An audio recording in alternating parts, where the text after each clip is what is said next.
Hello friends, Heidi here from Rain Country. God is good all the time. And today I'm going to be making cracker bread, and I know several of you have been waiting for this recipe. Now I need to tell you right off the bat, this is not my own recipe. This is one of the few that I make that is not entirely my own, though I always will kind of add a little bit of my own tweaks here and there.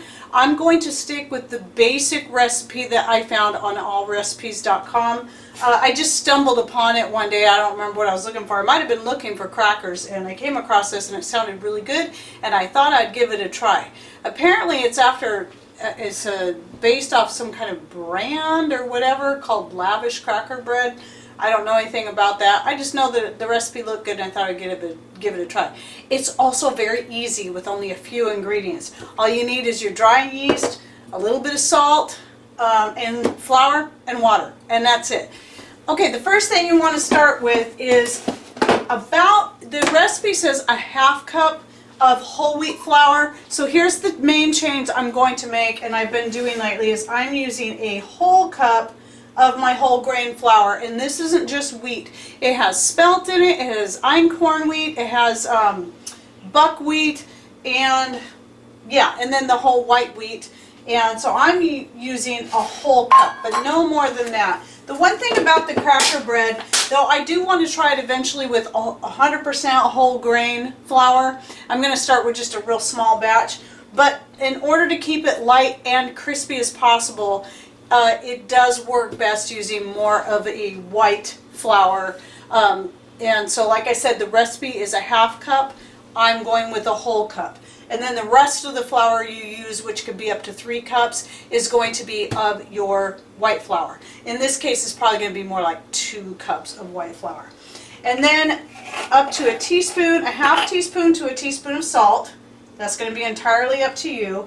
So I've got this one's the Himalayan salt. Again, I always talk about the red mineral. I'm finally getting to the bottom of the Himalayan salt, but the red mineral salt's my favorite. I will go ahead and link to at least the red mineral salt below, because that's the one I most recommend.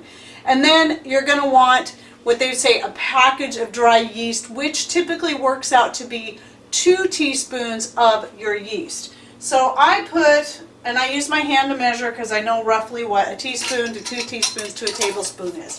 So a tablespoon is 3 teaspoons, and a tablespoon fills up my hand pretty full. So I know just to go a little less than that. And if it ends up with a little more yeast than I really need, no big deal. Okay, I'm going to whisk these together. See that there? And now I need to get my 1 cup of water. Now I use rainwater. Try to stay away from tap water when it comes to anything you're going to be using to consume into your body, especially if your city fluoridates. But if your tap water is well water or your rainwater collection, then I'm sure it's all good. We use a rainwater collection that we then filter with a Berkey filter, and that water is all used for watering the garden and for an internal consumption, and we use our city water for washing. So I've got the water heating up on the wood stove. I'm trying to get it to 120 degrees. You want it right there is a pretty good temperature to have it when you go to add it to your yeast. Too hot, you're going to kill your yeast, and too low, you're not going to activate your yeast. And since I'm still waiting for that to heat up, I want to talk a little bit about what I'm making the crackers to go with. So today I am making I've got some leftover beef roast, a local grass-fed beef that we bought actually a couple of years ago. I'm finally getting to the bottom of it. We got a side of beef. And I cooked the roast a couple days ago, and now I'm using some of the leftover meat and the broth from cooking the roast in to make some soup. And so if you saw my video, my favorite freeze-dried foods, some of the stuff I'm going to be using in the soup is my favorite Mother Earth products. But first I want to talk about shiitake mushrooms. Now I forgot on my last Mother Earth order to order the mushrooms. I love their freeze-dried mushrooms. However, I do have a lot of these shiitake mushrooms that I keep mostly for making Asian dishes, but it's still going to be really good in the soup, so I'm going to be adding some of these. I'll probably break them in half so they're not too big. And then as far as the Mother Earth products, I've got my garlic slices, I've got my carrots, I've got the onions, and the freeze-dried organic non-GMO corn. Oh my gosh, this stuff is so good straight out of the package. It's just like eating tasty, fresh, sweet corn, except for it's crispy. Love it. That's why I love freeze-dried foods. And then out of my own garden, I have my mixed greens blend, and I'll link to my last mixed greens video right up here. I've got my own homegrown tomatoes from the greenhouse. These are all the ones I've dehydrated myself. The snow peas turned out amazing, dehydrated up. They're just crispy. They're so good right out of the jar. And then my own dehydrated green beans. And so all that will be going in my soup. Making soups with freeze-dried and dehydrated foods is the most common and easiest thing to do. But there is so much more you can do with your freeze-dried and dehydrated foods. But I'm just wanted to show you that yes, soup, it makes it so easy. I've got the leftover meat all ready to go. I just got to cut some of it up, use the leftover broth, add a little water, maybe some more herbs and spices, and then throw in a handful of each of my veggies and then let it cook for a bit, and it's ready to go. And then I'll have the crackers to go with it. So let me go check on that water. Okay, so my water's finally at 120 degrees, so I'm going to add that in there using my bread whisk that I got from Mary over at Mary's Nest to mix this in here. I'm really liking the bread whisk. It's funny, all these years I've been making bread since I was about 15 years old, yeast breads and stuff, and never knew about a bread whisk until this year when Mary sent these to me. So I'm really liking them. So thanks again, Mary. Okay, so just want to mix that in really good, and then you're going to want to let it set for about 5 minutes to let it proof. It's going to get very bubbly and it's going to kind of rise up a little bit, and then you'll know it's ready to add the rest of your flour. All right, you see how bubbly that is? And I did stir it a little bit, and I can hear it. I can just hear the bubbles popping in there, so I know it's ready to go. And now I'm going to go and just add pour in straight, sort of, 1 whole cup of flour and whisking it. Let's see if you can do it without throwing your flour everywhere. That's just me. Okay, until it starts pulling it together. It's just, it's just about like making bread. This, like I said, this is a cracker bread, so it's a yeast-based cracker rather than a non-leavened bread or a baking powder or baking soda based cracker. And then once it's thick enough to roll out on the counter, just start working it and adding your flour as you go. And what I like to do is I like to take my bowl after I get all the little extra pieces of dough out of there as much as I can, and then I'll soak it so I can clean it out and then use that for rising the dough in. Okay, so just like if you've made yeast bread at all, just knead it the same way you would any other kind of yeast bread. And it's going to take about 5 to 10 minutes depending on your kneading style and how vigorous you are. I can usually do it in 3 to 5 minutes and get it at the right consistency or texture. You just keep adding flour. If you're experienced at bread making, then you'll know when it feels right. But basically you want it firm enough that it's going to hold its shape. It should be very smooth and elasticy and not too sticky. See, right now it's still too sticky. So I keep adding the flour and I keep working it. Now there's various methods of kneading. I tend to use a little bit of everything. I tend to squish it like this, but not when it's this sticky. I usually wait till it's less sticky. Yeah, see, like that. When I first add the flour, I like to push and roll. I like to fold and push. Various different ways. Like I said, I use them all, whatever feels right at the moment. And then I always roll my dough around on the counter a bit to pick up all that flour. Okay, and again, you just keep adding your flour as needed. So after you put the first 2 cups of flour in there, from that point, you're just going to be adding the flour only as you are kneading it, because you don't want it to get too, it's going to be too stiff if you try to put all the flour in at once. And of course, I'm saying that to people that might be inexperienced at working with yeast breads from, by hand and not using a bread machine, because that's a totally different thing. I've actually never used a bread machine, so personally never been interested. There's just something I think you miss when you don't get to just get your hands in there and really work with your dough. Okay, so it's getting there. I'm going to finish this out, and then we will move on to the next step.